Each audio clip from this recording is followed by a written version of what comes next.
Hi, I'm Mary, and this is another magical math moment. This video is designed for Algebra 1 students who are learning about factoring polynomials for the first time.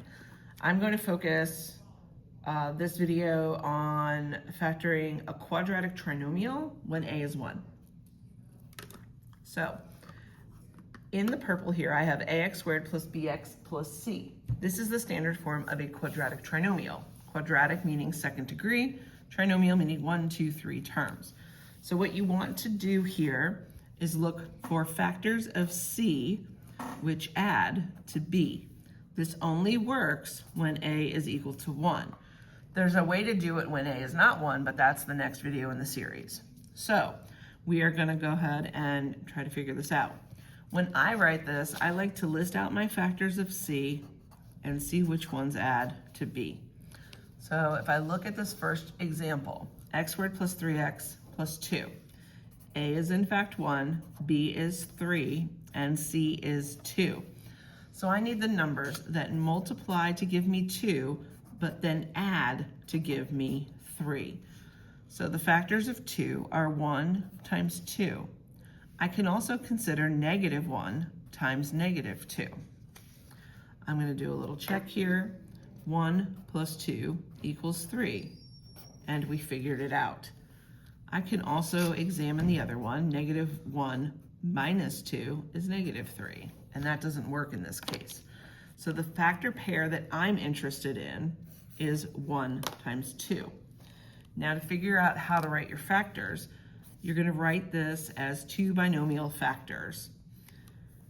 You're going to go ahead and use this middle variable to help you. So we're going to have an x out front here. So whatever's in here, you're going to put out front. This will also be true when you're dealing with higher degree trinomials, but we're not going to talk too much about that. That's more of an Algebra 2 topic. All right, so I'm going to take my 1, which is positive, and put it over here as plus 1. And then I'm going to go ahead and bring this 2, which is positive, and bring it in here. So now we've got our factors, and that's all you do. Now, as you do these more over time, you're going to start to be able to do this part in your head. For the time being though, or even if you struggle with arithmetic, write out the factors and do the math. Use a calculator if you need to. Just don't give up, okay? A lot of students get frustrated with this because they don't know their basic math facts. That's fine. We are living in 2025. You have the technology, so use it. Okay, next is x squared minus 3x minus 10.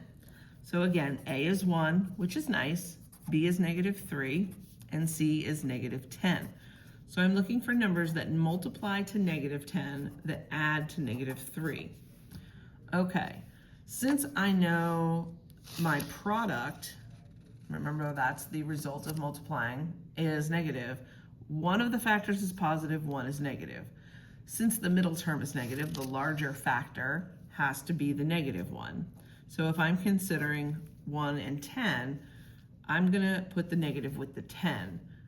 1 minus 10, when I try to combine it, gives me negative 9, which is not negative 3, but it is a negative number, so we're on the right track.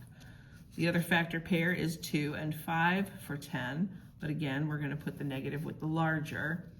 So when I look at this, 2 minus 5, that equals negative 3, which is what I am looking for. So the factor pair this time is 2 and negative 5. We're going to set up our binomials. I like to refer to them as cannolis because that's what they kind of remind me of. If you are unaware, cannolis are a delicious Italian pastry that I have no business eating, but every once in a while a girl needs a treat. So I look to the middle variable, x. Then I've got a positive 2 plus 2 and a negative 5, negative 5. Now you might be thinking, hey, wait a minute, Mary. What if I wrote it the other way around? What if I said x minus 5 times the quantity x plus 2? That would be totally fine. You can do that. The important thing is that the signs remain the same. So plus 2 here, plus 2 here. Negative 5, negative 5. Like you couldn't just say, make this positive and negative, right? Because then that wouldn't work. So you just have to be careful of that. All right, let's look at another one. We've got x squared minus 11x plus 18. Okay, A is 1, B is negative 11, and C is 18. So this time I'm looking for numbers that multiply to 18 but add to negative 11. Since the product is positive and my sum is negative, both factors will be negative. Negative 1 times negative 18 yields positive 18. When I add them, negative 1 plus a negative 18, or negative 1 minus 18 is negative 19, which is too big. Next, I have negative 2 times negative 9. Negative 2 minus 9 is negative 11, and we can stop there. Some teachers like you to list them all. I don't do that with my students. Once you get it, I'm good. All right, so we have negative 2 and negative 9. So we're going to set up our cannolis and put our x in there because that's our middle variable. I've got a negative 2 and a negative 9 this time. Again, you could flip it around if you wanted to do x minus 9, x minus 2. The reason that I can do that is because multiplication is commutative. That means that the factors can move around. And in case you're wondering, like, wait, how do I know I'm doing this right? You can always kind of do like a quick check in your head. Negative 9 minus 2, if you add them, gives you negative 11, which is the middle. And then you can also say negative 9 times negative 2 is positive 18, which is your C value. So you can do that. You can multiply it out. I won't waste your time with that though. Two more to show you, which are a little bit weird. So I'm going to do another video too where I dedicate this solely to special situations, but I want to at least show you one here. A is 1, B is negative 12, and C is 36.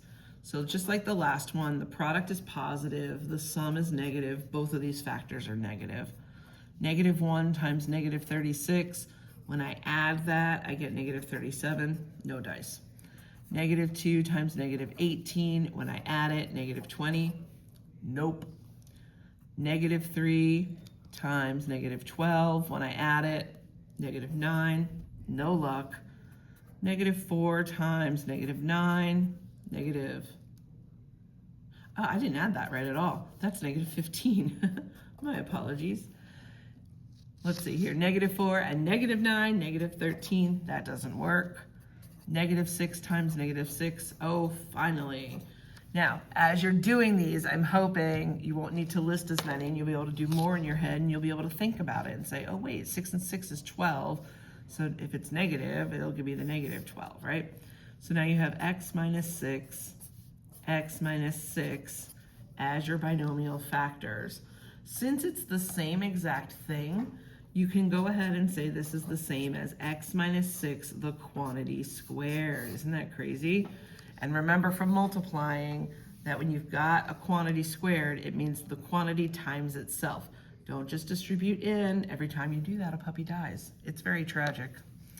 All right, last one, and it's also a special circumstance. A is 1, C is negative 100, B is 0. So that's kind of weird. So I'm looking for numbers that multiply to give you negative 100, but add to give you 0. Okay, well, we could go through and list them all, but in the interest of time, I don't want to waste your time with that. Maybe we go to, I don't know, maybe like negative 5, just to kind of see what's happening here. Negative 5 times 20. When I add that, I get 15. That's no good. So let me go higher. How about negative 10? Negative 10 times 10 is negative 100, and look what happens. It's 0. So that's interesting. I've got a pair of opposites. So we've got x minus 10, x plus 10, which you may recall from earlier with multiplication, is a pair of conjugates. I hope that this has been helpful for you. Please like, subscribe, and share with your classmates, and join me next time. Bye.